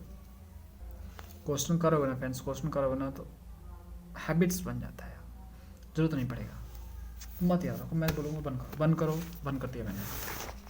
आ जाओ नोट पे, जो चीज़ मैंने नोट में लिखी है उसे याद कर लो, वो ज़्यादा ज़रूरी है, वो ज़्यादा इम्पोर्टेंट है। बाकी आप याद करो या ना करो उससे मुझे फ़र्क नहीं पड़ता है, लेकिन जो चीज़ मैंने नोट में लिखी है वो ज़रूर याद रखो, उसके बिना तो कुछ काम नहीं होगा। वो याद कर लिया तो बाकी बिना पार हो गया आपका, समझो। अच्छा आगे देखते हैं। देखो working step to find Fourier series of given period of function. देखो अगर कोई आपका फंक्शन दिया हुआ है पीरियोडिक रहेगा, तभी आपको फूरियर सीरीज फाइंड करनी है। तो उसका फूरियर सीरीज कैसे फाइंड करोगे, उसके लिए स्टेप्स है। तो पहले आपको b माइनस ए फाइंड करना है। b माइनस ए मतलब जो इंटरवल रहेगा आपका, जो भी इंटरवल दिया माइनस पाई से पाई दिया है, तो ये आपका a है, ये आपका b है, ठीक है। तो सबसे पहले आपको b माइनस ए फाइंड करना है। b माइनस ए फाइंड करो। दूसरा स्टेप में आपको ये तीनों फाइंड करने हैं, a नोट, a n और b n। कैसे फाइंड करोगे, यूलर फार्मूला से। Find a note, a n, b n by Euler formula, ठीक है। यूलर फार्मूला से फाइंड करोगे तीनों चीज़ें। उसके बाद ये तीनों चीज़ जब आपको मिल जाए तो उठा कर रख दो फूरियर सीरीज के फार्मूला में, जो फूरियर सीरीज के फार्मूला मैंने आपको बताया था। ये फ्रेंड्स ये वाला, इसमें उठा कर रखना है, कुछ नहीं करना। रख लो। जैसे ही रखोगे रिजल्ट आपके सामने, फूरियर सीरीज बन गया। फूरियर सीरीज एक इन्फिनिट सीरीज ही तो होता है, बन गया एक इन्फिनिट सीरीज। Result answer. आगे समझते हैं फ्रेंड्स, बहुत इंपॉर्टेंट, बहुत ज़्यादा इंपॉर्टेंट इंजीनियरिंग स्टूडेंट के लिए, बहुत ज़्यादा इंपॉर्टेंट प्रैक्टिकल वाले इंजीनियरिंग स्टूडेंट के लिए, जिनका काम ही होगा आगे जाके यही, ठीक है, प्रैक्टिकली करेंगे वो। देखो जो जिनका कम्युनिकेशन इंजीनियरिंग है ना फ्रेंड्स, सिग्नल प्रोसेसिंग करना होता है, एट्सेट्रा करना होता है, तो उनको फूरियर सीरीज की ज़रूरत पड़ती है, ठीक है, उनको इस सब चीज़ों की ज़रूरत पड़ेगी। तो मैं इस तरह से आपको सिखाता हूँ कि आगे जाके आप जो है बेटर वे, मतलब बेटर वे से समझ पाओ, जो मैथमेटिक्स पढ़ रहे हो उसका किस तरह से आपके इंजीनियरिंग में यूज होता है। अब फ्रेंड्स हम समझते हैं geometrically interpretation of Fourier series. Fourier series geometrically क्या आपको शो करता है, क्या रिप्रेजेंट करता है, क्या इंटरप्रेट करता है, ठीक है, मतलब ज्योमेट्रिकली आपको क्या दिखाता है, मैं आपको बताता हूँ। देखो यहाँ पर लिखा है Fourier series geometrically represented desired wave form. Fourier series geometrically desired wave form को रिप्रेजेंट करता है। डिजायर मतलब जैसा आप चाहते हो वेव फॉर्म, वैसे वेव फॉर्म को रिप्रेजेंट करता है। और जो आपका डिजायर्ड वेव फॉर्म होता है वो आपका बनता कैसे है, साइन और कोसाइन सीरीज की हेल्प से, ठीक है। साइन और कोसाइन सीरीज से बना हुआ आपका वेव फॉर्म, जैसा आप चाहते हो वैसा वेव फॉर्म, उसी को रिप्रेजेंट करता है ये। मैं आपको एग्जाम्पल से बताता हूँ, आपको बेटर समझ में आएगा, ठीक है। देखो आपके मन में सपोज करो एक वेव फॉर्म चला कुछ इस तरह से, ये वेव फॉर्म है, देखो यहाँ से गया, यहाँ से गया, यहाँ से गया, यहाँ से गया, ये स्क्वायर वेव फॉर्म इसको बोलते हैं, ठीक है, स्क्वायर जैसा दिख रहा है इसलिए स्क्वायर वेव फॉर्म बोलेंगे। तो ऐसा ब्रेन में आपका वेव फॉर्म चल गया। अब आप चाहते हो कि ऐसा वेव फॉर्म बने, ऐसा वेव फॉर्म मैं चाहता हूँ साइन और कोसाइन सीरीज का यूज़ करके, ठीक है, साइन और कोसाइन सीरीज का यूज़ करके मैं ऐसा वेव फॉर्म बनाना चाहता हूँ। तो आप क्या करोगे, ठीक है, आपको ये वेव फॉर्म चाहिए, इस टाइप का वेव फॉर्म चाहिए, बिल्कुल इसी के जैसा चाहिए। कैसे बनाओगे, साइन और कोसाइन सीरीज का यूज़ करके। तो ये आपको हेल्प करेगा फूरियर सीरीज। फूरियर सीरीज बोलेगा कि हम हैं ना भाई, घबराने का नहीं, मैं हूँ, साइन कोसाइन सीरीज का यूज़ करके मैं इस वेव फॉर्म को बना दूंगा, ठीक है। बस आपको सही पैटर्न में सही तरीके से आपको साइन और कोसाइन लेने हैं, उसका सीरीज लेना है, ओके। देखो यहाँ पे फ्रेंड्स, आप सिर्फ साइन का भी लोगे तो भी फूरियर सीरीज ही उसको बोलेंगे, ठीक है ना। किसी फंक्शन को साइन में भी कन्वर्ट कर दिया तो फूरियर सीरीज ही है। सिर्फ कोसाइन में कन्वर्ट किया तो मतलब कोसाइन के टर्म में लिखा तो भी हम उसको बोलेंगे फूरियर सीरीज ही है। दोनों के टर्म में लिखा तो भी हम बोलेंगे वही है, ठीक है। ज़रूरी नहीं है कि साइन और कोसाइन दोनों साथ में लिखा हो, ज़रूरी नहीं है कि अगर साइन है तो कोसाइन भी दोनों होना चाहिए साथ में। सिर्फ साइन का भी सीरीज हो सकता है फूरियर सीरीज, और जो आपका कोसाइन है उसका भी सीरीज हो सकता है फूरियर सीरीज। तो माइंड में कभी मिसकंसेप्शन में तो बैठा लेना कि सिर्फ साइन और कोसाइन दोनों को मिलाकर ही होता है, सिंगल भी होता है, ओके, समझ में आ गया। चलो तो देखो इस टाइप का वेवफॉर्म मुझे बनाना है साइन कोसाइन सीरीज का यूज़ करके। तो देखो मैं कैसे बनाऊंगा इसको, देखो ज्योमेट्रिकली कैसे बनेगा। जो ज्योमेट्रिकली है देख सकते हो आप, ग्राफ दिख रहा है आपको, है ना। देखो कैसे बनेगा, देखो ये आपका जो ग्राफ दिख रहा है ये वाला, ये किसका ग्राफ है, साइन का ग्राफ है, ठीक है, इससे आप परिचित हो। देखो यहाँ पे देखो रेड कलर में मैंने स्क्वायर बना के रखा है, मतलब ऐसा मैं पीएफ चाहता हूँ बनाना। ओके, तो देखो चलो, अब ये जो आपको ग्राफ दिख रहा है ये साइन 3x/3 का ग्राफ है, ठीक है, ये साइन 3x/3 का ग्राफ है। ओके, तो ये कुछ इस तरह से इसका ग्राफ होगा। देखो मैंने यहाँ पे रेड कलर में बना रखा है स्क्वायर, ध्यान रखना है, बना रखा है उसको, है ना। अब देखो मैं इन दोनों को जोड़ देता हूँ, इन दोनों को जोड़ देता हूँ, जोड़ूंगा, देखो sine x plus sign 3x/3 दोनों को जोड़ दिया तो मुझे कुछ इस तरह से ग्राफ मिलेगा। अब लोग ऐसे कैसे मिल गया, तो देखो फ्रेंड्स जब इन दोनों को जोड़ूंगा मैं तो जो प्लस माइनस होगा वो कट जाएगा और जो प्लस प्लस होगा जुड़ जाएगा। जैसे देखो यहाँ पे ये नीचे है और ये जो ऊपर है, ऊपर प्लस है नीचे माइनस होता है, ठीक है। तो प्लस माइनस जो होगा, सपोज करो यहाँ पे +1 हो रहा है यहाँ पे, ठीक है, और नीचे लेट करो कि यहाँ पे इधर -1 आ गया तो प्लस माइनस कट जाएगा तो 0 हो जाएगा ना फ्रेंड्स। अगर यहाँ पे +1 आ रहा है और यहाँ पे -½ आ रहा है तो यहाँ पे हाफ हो जाएगा, ठीक है, प्लस हो जाएगा, समझ रहे हो ना फ्रेंड्स। तो इसलिए जो हुआ आपका यहाँ पे देखो, यहाँ पे देखोगे तो नीचे यहाँ पे कुछ नहीं है ना। तो जिधर पल्ला भारी पड़ेगा आपका उधर का ग्राफ आपका मूव कर जाएगा, ठीक है। तो दोनों को जब जोड़ेंगे फ्रेंड्स, इन दोनों को जब मैंने जोड़ा, दोनों को जोड़ा, ठीक है, तो मुझे कुछ इस तरह से ग्राफ मिलेगा। प्रैक्टिकल करने की चीज़ है, ठीक है, अगर आप करना चाहो तो कर सकते हो। ओके, तो जब दोनों को जोड़ोगे तो आपको कुछ इस तरह से ग्राफ मिलेगा। तो देखो ध्यान से, ये जो स्क्वायर को धीरे धीरे फॉलो कर रहा है, मतलब स्क्वायर बनने की कगार पे धीरे धीरे जा रहा है, देखो ध्यान से, धीरे धीरे उसका पैटर्न फॉलो कर रहा है, इसलिए रेड मैंने बना कर रखा है कि उसी की ओर बढ़ रहा है, ठीक है। अब मैं क्या करता हूँ, साइन 5x/5 लेता हूँ, एक और फंक्शन लेता हूँ और देखो साइन 5x/5 का ग्राफ कुछ इस तरह से होगा। यहाँ पे देखो, देख सकते हो, ठीक है।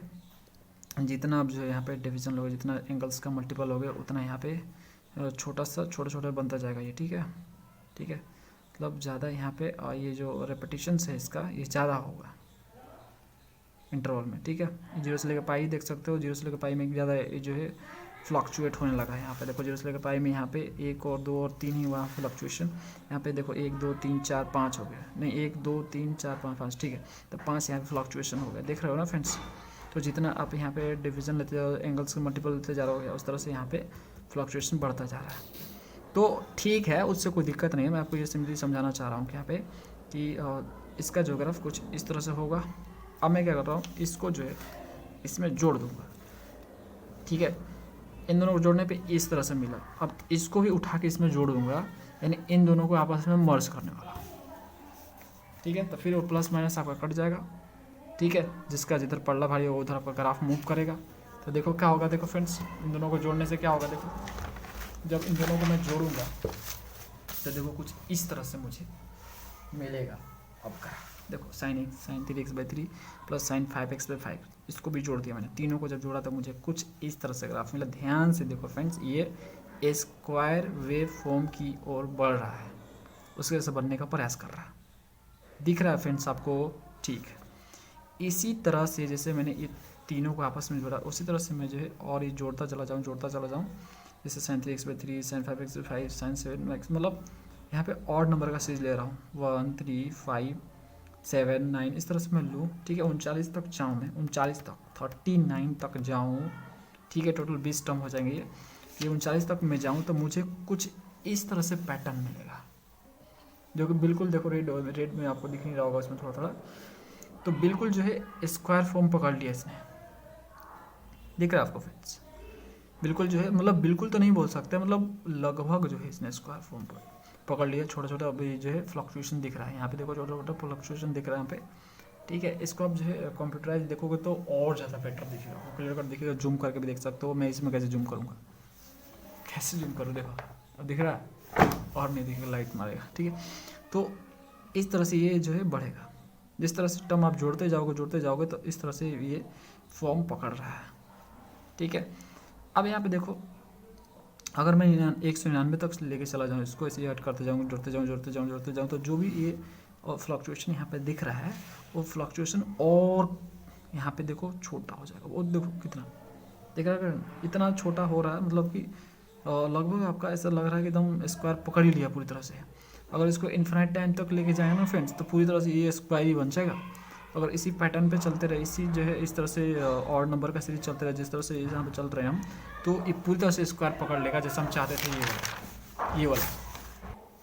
ठीक है, तो इस तरह से आपका मन चाहा वेव फॉर्म आपका जनरेट होता है।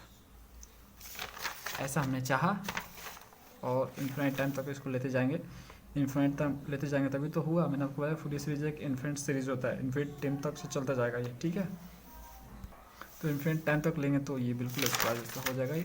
तो फूरियर सीरीज क्या ज्योमेट्रिकली रिप्रेजेंट करता है, डिजायर्ड वेव फॉर्म को रिप्रेजेंट करता है जैसा हम चाहते हैं, साइन और कोसाइन सीरीज का हेल्प लेते हुए करता है, मतलब इनका यूज़ करता है। अगर फ्रेंड्स आपको इसका जीता जागता एग्जांपल देखना है तो आप देखो डॉक्टर यूज़ करते हैं, देखा होगा आपने इस तरह से कैसे कंप्यूटर में फ्लक्चुएट होता है, देखा होगा अभी आपने देखा होगा ना फ्रेंड्स।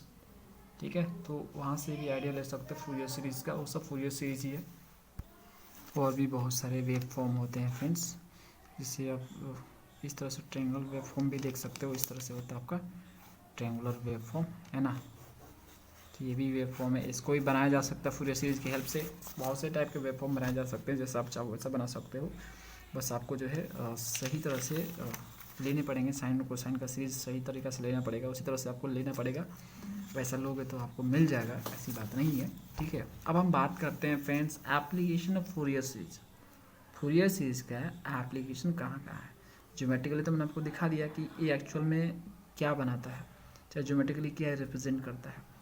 अब देखो वही ज्योमेट्रिकल रिप्रेजेंटेशन बहुत सारे एप्लीकेशन देता है आपको रियल लाइफ में। ठीक है ना, फूरियर सीरीज का बहुत सारे एप्लीकेशन है। देखो there are many real world practical application of Fourier series. Fourier series का रियल वर्ल्ड में बहुत सारे एप्लीकेशन है, उसमें से कुछ एप्लीकेशन यहाँ पे गिवन है। यहाँ पे देखो पहला एप्लीकेशन है सेलेक्टिव फिल्टरिंग। ये जो है सेलेक्टिव फिल्टरिंग में यूज़ किया जाता है। तो देखो सेलेक्टिव फिल्टरिंग का मतलब क्या है। देखो फूरियर सीरीज तो एक वेव फॉर्म को दिखाता है ना फ्रेंड्स, डिजायर्ड वेव फॉर्म को। तो फूरियर सीरीज की हेल्प से हम एक डिजायर्ड वेव फॉर्म को बना लेंगे, है ना। और लेट करो कि कोई सिग्नल है, आपको कोई सिग्नल जा रहा है, एक आपका ऐसे सिग्नल चला गया, सिग्नल चल रहा। ठीक है, इस सिग्नल में कुछ अनवांटेड बोल सकते हो फ्रीक्वेंसी वाले सिग्नल होंगे, अनवांटेड होगा। लेट करो कि ये कुछ इस तरह से जा रहा होगा। ठीक है, इस तरह से छोटा मोटा ऐसे सिग्नल होगा। भेजना आपको ये वाला है, ये जो बड़ा वाला दिख रहा है आपको, ये वाला आपको भेजना है। जहाँ भी भेजना है आपको, किसी को भेजना है, सपोज करो यहाँ पे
अब देखो फ्रेंड्स अगला एप्लीकेशन है आपका आइडेंटिफाइंग रेजोनेंट फ्रीक्वेंसी।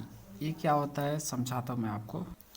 देखो कोई भी आपका बिल्डिंग हो या ब्रिज हो जब बनता है, लेट करो हम ब्रिज का एग्जांपल लिख के बताते हैं आपको। ठीक है, पेज लेता हूँ। देखो जब आपका कोई ब्रिज बनता है, ओके, तो आपको भले ना दिखता हो, जब उस पर गाड़ी चलती है ना फ्रेंड्स, जब उस पर आपकी गाड़ी चलती है तो कहीं ना कहीं थोड़ा सा वो ऑसिलेट होता है। लेट करो आपका ये ब्रिज है ना, इस तरह से बना हुआ है, इस तरह से वाटर जा रहा, पानी जा रहा आपका। तो जब इस पर गाड़ी चलेगी, ओके, हाई लोड की कोई गाड़ी चलेगी, चाहे लो लोड की गाड़ी चलेगी, जैसा मतलब चलेगी, तो उसके अनुसार जब ये गाड़ी चलेगी तो थोड़ा थोड़ा ये ऑसिलेट होगा। जैसे कि यहाँ पे तो थोड़ा दिखता नहीं है भले आपको, है ना, लेकिन ये थोड़ा थोड़ा ऑसिलेट होता है। तो ये मतलब सपोज करो यहाँ पे एक अगर ईंट है तो थोड़ा सा यहाँ पे होगा, थोड़ा सा ऑसिलेट होगा, थोड़ा सा, भले ही बहुत कम हो लेकिन होगा। ठीक है, तो यहाँ पे ऑसिलेशन होता है इसका। तो फ्रेंड्स यहाँ पे ये अपने पोजीशन से थोड़ा इधर उधर मूव करता है, इसको ऑसिलेशन बोलते हैं हम लोग। तो ये ऑसिलेट करता है। लेकिन कभी ऐसा हो जाए, लेट करो कि कोई भूकंप आ गया आपका, है ना, हो सकता है कि कोई ऐसा आंधी आ गया, ओके, जो जैसे आपका हावड़ा का ब्रिज आपने देखा होगा, है ना, वहाँ पे तो आपका ये पिलर तो नहीं है ना, वो तो ऐसे ही देख रहे हो कैसे ही लटका हुआ है, तो आपने देखा ही होगा। तो वहाँ पे तेज़ आंधी चलती है, तूफान चलता है, चाहे जो भी एट्सेट्रा और भी कोई जो भी हो, प्राकृतिक जो भी आपदा बोल सकते हो, चाहे प्राकृतिक और भी कोई घटनाएं बोल सकते हो, है ना, भूकंप एट्सेट्रा, तो अपने पास से थोड़ा ना थोड़ा वो ऑसिलेट होंगे। तो वो तो नेचुरल उनका ऑसिलेशन हो गया कि यहाँ से लेके यहाँ तक वो ऑसिलेशन कर रहे हैं, उससे कोई ख़तरा नहीं है, उससे वो जो ब्रिज गिरेगा नहीं। यहाँ पे ब्रिज को खतरा कब होता है, चाहे बिल्डिंग का खतरा कब होता है, जब रेजोनेंस हो जाता है। रेजोनेंस मतलब फ्रेंड्स यहाँ पे जो आपका ऑसिलेशन होता है उस नेचुरल बिल्डिंग का, उसमें जो है किसी कारण से ये ऑसिलेशन बढ़ जाए। लेट करो कि एक ईंट है यहाँ पे उस ब्रिज का, यहाँ से लेके यहाँ तक ऑसिलेट हो रहा है, ठीक है। ये ईंट यहाँ पे गया, फिर यहाँ पे आ गया, यहाँ पे गया, यहाँ पे आ गया, ठीक है। जैसे पेंडुलम घूमता है, जैसे यहाँ पे आ गया, यहाँ पे पेंडुलम है, फिर यहाँ पे आ गया, फिर यहाँ पे आ गया, इस तरह से ऐसे, ठीक है। ऐसे ऐसे मूव देखा होगा आपने, ऐसे ऐसे ऐसे ऐसे, है ना। इस तरह से ये आपका ईंट है, यहाँ पे गया, फिर यहाँ पे आ गया, यहाँ पे गया, फिर यहाँ पे आ गया, ये नेचुरल इसका ऑसिलेशन हो गया, ठीक है। यहाँ तक आपका होगा जब गाड़ी इस पर चलेगी। रेजोनेंस अगर हो जाए तो खतरा है। रेजोनेंस मतलब ये जो ऑसिलेशन है, जो यहाँ से लेके यहाँ तक, यहाँ से लेके यहाँ तक जा रहा है, ये थोड़ा बढ़ जाए। लेट करो आपका यहाँ पे आ जाएगी, अब यहाँ से लेके यहाँ, सपोज़ करो ऐसा भूकंप आ गया, थोड़ा इसको रोटेट करवा दिया, यहाँ से लेके यहाँ तक कर रहा था भूकंप है, अभी यहाँ से लेके यहाँ तक करने लगा, तो खतरा होगा कि नहीं फ्रेंड्स। ईंट एक गिरेगा कि नहीं, जब ईंट गिरेगा चाहे कुछ ऐसा होगा जिसके कारण क्या होगा, ये आपका पुल जो है गिर जाएगा, समझ रहे हो, जिस कारण ये जो है पुल आपका गिर जाएगा। और जो आपके ब्रिज लटके हुए रहते हैं, जिसपे कोई क्या बोलते हैं उसको, पिलर नहीं होता है, तो उस पर अगर तेज़ आंधी चलती है, ऐसा आंधी तूफान आ जाता है जिसके कारण जो है, सपोज़ करो ऐसे आपका ब्रिज है वो, तो आंधी तेज़ चला यहाँ पे, लेट करो ये आंधी चल रहा है, तो ये और जिसका ऑसिलेशन जो है उस पर गाड़ी चल रही है, तो नॉर्मल लेट करो थोड़ा सा ऑसिलेशन हो रहा है इसका, इस तरह से इतना ऑसिलेशन हो रहा है, मतलब पुल आपका इधर इधर इधर ऐसे ऐसे हो रहा है। लेकिन जब आंधी चलेगा तो कुछ ज़्यादा ही होगा, समझ रहे हो ना फ्रेंड्स। ये रेजोनेंस बोलते हैं, मतलब जो नेचुरल फ्रीक्वेंसी है, नेचुरल जो ऑसिलेशन है उसका, उसमें बढ़ोतरी हो जाना, वो एक्सेस हो जाता है, बढ़ जाता है, उसको रेजोनेंस बोलते हैं, ठीक है। तो जब ये चीज़ें हो जाती है तो वहाँ पे खतरा होता है फ्रेंड्स, डैमेज होने का, उस ब्रिज का, उस बिल्डिंग का डैमेज होने का खतरा होता है। उसी को रोकने के लिए, उसी को आइडेंटिफाई करने के लिए कि इतना तक मूव हो सकता है, आंधी आएगा, चाहे तूफान आएगा, चाहे कुछ भूकंप आएगा, तो इतना हो सकता है ऑसिलेशन, इसको ध्यान में रखते हुए ब्रिज को और बेटर वे से डिज़ाइन किया जाता है, बनाया जाता है, जिससे उससे भी बचा जा सके, ठीक है। ये आप फूरियर सीरीज़ की हेल्प से कर सकते हो। फूरियर सीरीज़ इसमें हेल्प करता है आपका resonance frequency, resonance behaviour of building और ब्रिज को पहचानने में हेल्प करता है, जिससे आने वाली घटनाएं ना हो सके। देखो लिखा मैंने यहाँ पे, by identify the resonance frequency of a structure, कोई भी स्ट्रक्चर, बिल्डिंग हो चाहे ब्रिज हो, उसका जो है रेजोनेंस फ्रीक्वेंसी पहचान लेना, ठीक है ना, आइडेंटिफाई कर लेना इंजीनियर, और आइडेंटिफाई करने के बाद इंजीनियर इस तरह से डिज़ाइन करते हैं स्ट्रक्चर को पुनः कि दोबारा से ऐसा कोई डैमेज ना हो, मतलब डैमेज इन केस ना हो। एग्जाम्पल के तौर पे ऐसा हो चुका है, देखो टाकोमा नारोज ब्रिज जो यूएसए में है, ये 1940 में ये घटना हुआ था, 1940 में, ठीक है। टाकोमा नारो ब्रिज यूएसए का है, यूनाइटेड स्टेट का। तो ये जो ब्रिज है ना, ये रेजोनेंस फ्रीक्वेंसी के कारण जो है ये गिर गया था, ठीक है। ये ऐसे, ये जो है ना, ये जो है आपको गूगल पे भी सर्च मारोगे तो मिल जाएगा आपको, ये कुछ इस तरह से जो है मूव करने लगा। ये इस तरह से बीज था, ये जब आंधी आया था तो रेजोनेंस हो गया था, ठीक है। ऐसे चल रहा था, ऐसे चल रहा था, ऐसे चल रहा था, रेजोनेंस आया तो पूरा ये मूव करने लगा, उसके कारण ये गिर गया था। तो रेजोनेंस होने के कारण से ये घटना हो चुका है, टाकोमा नारो ब्रिज यूएसए यूनाइटेड स्टेट में ये घटना हो चुका है, मतलब ये ब्रिज तबाह हो गया 1940 में, ठीक है। तो ऐसा घटना ना हो, रेजोनेंस ना हो, इसको पहचानते हैं इंजीनियर, पुनः डिजाइन करते हैं स्ट्रक्चर को, जिससे ये घटना ना हो, हम आने वाले आपदाओं से बच सकें, ठीक है। आगे समझते हैं, आगे थर्ड एप्लीकेशन है कंप्रेशन ऑफ सिग्नल्स। अब देखो यहाँ पे Fourier series can be use to compress the audio signals, this is not the audio compression. यहाँ पे क्या होता है ना, फूरियर सीरीज का हेल्प करके हम किसी भी सिग्नल्स को कंप्रेस कर सकते हैं, ऑडियो सिग्नल्स को कंप्रेस कर सकते हैं। जैसे हम यहाँ से लेके यहाँ बात करते हैं जब, ठीक है, तो यहाँ से लेके जब यहाँ पे हम बात करते हैं तो यहाँ से फ्रेंड्स डायरेक्ट जो आप बोलते हो, जो आवाज़ आपका निकलता है यहाँ से, जैसे मैं बोल रहा हूँ आप सुन रहे हो, है ना, ठीक है। तो उसी तरह से जब फ़ोन पे बात करते हो तो ये फ्रीक्वेंसी आपकी जाती है, ठीक है, डायरेक्ट नहीं जाती है, मॉड्यूलेशन की हेल्प से जाती है, ठीक है। तो यहाँ पे फ्रीक्वेंसी का कंप्रेशन होता है, जो भी आप बोलते हो उस का कंप्रेशन होकर फिर उसका मॉड्यूलेशन होता है, फिर आपका ये फाइनल व्यक्ति के पास पहुँचता है। ये फिजिक्स है, ध्यान समझोगे तो आपको बेटर में समझ में आ जाएगा, ठीक है। तो यहाँ पे कंप्रेशन के लिए भी जो फूरियर सीरीज का यूज होता है, सिग्नल को कंप्रेस कर दो, जिसको हम लोग बोलते हैं ऑडियो कंप्रेशन बोलते हैं। ऑडियो सिग्नल है आपका, उस सबको आपको कंप्रेस कर सकते हो, कंप्रेस करके जहाँ भेजना है भेज सकते हो उसको।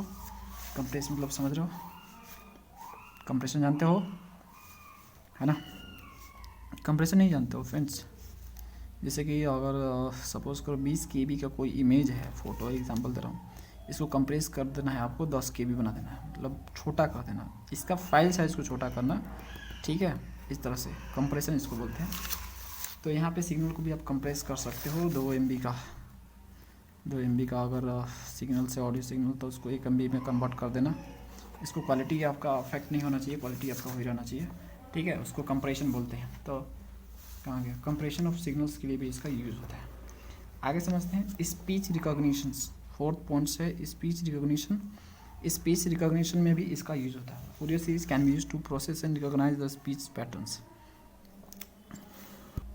तो फूरियर सीरीज का यूज जो है, जो हम स्पीच बोलते हैं, जो आवाज़ हम निकालते हैं, उसको रिकॉग्नाइज करने में भी होता है यूज उसका, ठीक है। रिकॉग्नाइज पहचानना, स्पीच पैटर्न को पहचानना, जैसे कि हर जो भी आप बोलते हो, लेट को आप तेज़ बोलते हो, स्लो बोलते हो, जैसा भी आप बोलते हो, जितना भी आप बोलते हो, जैसे ही बोलते हो, तो उसकी एक फ्रीक्वेंसी होती है फ्रेंड्स। हर व्यक्ति की आवाज़ की एक फ्रीक्वेंसी होती है ना। तो उस फ्रीक्वेंसी को पहचानने में भी हेल्प करता है, ठीक है। स्पीच रिकॉग्निशन स्पीच को रिकॉग्नाइज करता है, उस पैटर्न को रिकॉग्नाइज करता है। सपोज़ करो मैं बोल रहा हूँ तो उसकी जो फ्रीक्वेंसी का पैटर्न होगा ये होगा, लेट करो, आप बोल रहे होगे तो हो सकता है ये होगा, ठीक है, समझ रहे हो ना फ्रेंड्स। लड़कियों का आवाज़ कुछ अलग होता है, लड़कों का आवाज़ कुछ अलग होता है, उसमें भी लड़कों का आवाज़ में भी डिफरेंट होता है, अलग अलग सबका आवाज़ होता है। तो वही चीज़ है फ्रेंड्स, ये स्पीच पैटर्न है, तो उसको रिकॉग्नाइज करने में भी हेल्प करता है फूरियर सीरीज। चलो ठीक है, नेक्स्ट समझते हैं डेटा ट्रांसमिशन। डेटा ट्रांसमिशन में भी इसका यूज़ होता है। Fourier series can be use to encode and decode signals for transmission over the channel. This is no the data modulations. देखो यहाँ से अगर मुझे यहाँ पे कोई चीज़ भेजना है चैनल के ज़रिए, टीवी के ज़रिए आप देखते हो, यहाँ से लेके यहाँ तक दिखाना है मुझे, है ना, यहाँ पे मुझे शो करना है, तो मुझे इसको यहाँ से यहाँ भेजना पड़ेगा, ट्रांसफ़र करना पड़ेगा, ठीक है। तो यहाँ पे इसको हम इनकोड कर देंगे। मान लो सपोज करो पार्टिकुलर किसी व्यक्ति के पास भेजना है, डेटा कहीं लीक नहीं होना चाहिए, यहाँ से यहाँ नहीं, ठीक है, इधर कहीं ना चला जाए, इधर ना चला जाए, इधर ना चला जाए, कहीं ना चला जाए, जहाँ भेज रहा हूँ वहीं पे जाओ, ठीक है। तो यहाँ पे डेटा को इनकोड कर दिया मैंने, और जहाँ पहुँचाना है वहाँ पे जाके इसको मैंने डिकोड कर दिया, ठीक है। तो इनकोड और डिकोड डेटा ट्रांसफ़र होने के बीच में होता है, ठीक है। तो डेटा ट्रांसमिशन में भी इसका यूज़ होता है। फूरियर सीरीज के हेल्प से हम जो ये काम कर सकते हैं, डेटा ट्रांसमिशन भी करते हैं, ठीक है। एक चैनल के ज़रिए हम कोई चीज़ देखते हैं, जैसे लाइव वीडियो देखते हो आप, लाइव न्यूज़ देखते हो, समझ रहे हो, तो किस चैनल पे दिखाना है उन लोगों को पता होता है कि इस चैनल पे ये वाला वीडियो शो होगा, ये लाइव शो होगा। सब इनकोडिंग डिकोडिंग है, अदर व्यक्ति के पास ना चला जाए, मतलब अदर व्यक्ति के हाथ में ना लग जाए। उसको डेटा मॉड्यूलेशन बोलते हैं फ्रेंड्स। इनकोड डिकोड करना, सिग्नल्स को यहाँ से वहाँ भेजना, इसमें फूरियर सीरीज का बहुत हेल्प होता है। आप देखो जब पढ़ोगे ना इंजीनियरिंग में, जब इसको यूज़ करोगे, प्रैक्टिकली यूज़ करोगे, तो आप बेटर वे से समझ पाओगे। मैं तो आपको यहाँ पे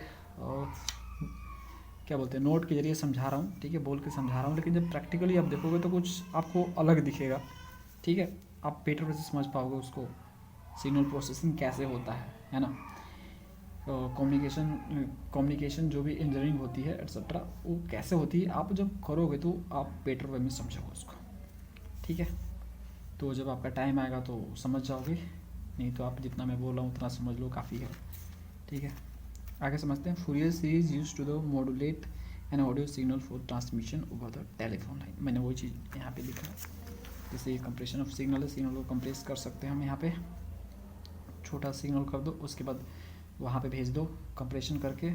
यहाँ पे डेटा मॉड्यूलेशन मैंने आपको बता ही दिया कि डेटा को मॉड्यूलेट किया जाता है, जो भी आपका सिग्नल है उसको मॉड्यूलेट किया जाता है। मॉड्यूलेशन करने के बाद वहाँ पे उसका ट्रांसफ़र होता है, वो फाइनल पोजीशन पहुँचता है जहाँ पे पहुँचना है उसको। जैसे टेलीफोन पे आप बात करते हो टेलीफोन लाइन पे, तो वहाँ पे डेटा मॉड्यूलेशन ही होता है, जिसके ज़रिए आप आवाज़ सुन पाते हो। जैसा मैं बोल रहा हूँ वैसा आप सुन पाते हो, नहीं तो ऐसा नहीं है कि मैं जैसा बोल रहा हूँ,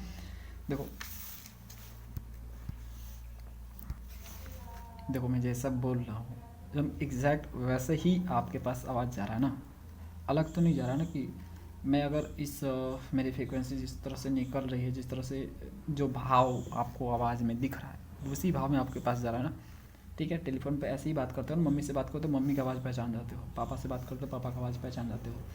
तो वही आपका डेटा मॉड्यूलेशन होता है। जब डिटेल में आप पढ़ोगे तो आप समझोगे फ्रेंड। ठीक है, मैं आपको कितना यहाँ पे बताऊँगा, इतना आप समझ लो। फूरियर सीरीज़ का जो है और यहाँ पे यूज़ किया जाता है modulate and audio signal. Audio signal को मॉड्यूलेट करने में जैसे डेटा ट्रांसफ़र होता है।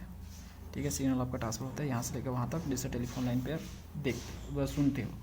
ठीक है, तो इस तरह से फ्रेंड्स बहुत सारे एप्लीकेशन इसके होते हैं। कुछ इंपॉर्टेंट एप्लीकेशन मैंने आपको बता दिए, और भी बहुत सारे एप्लीकेशन हैं फूरियर सीरीज़ के। फूरियर सीरीज़ बहुत ही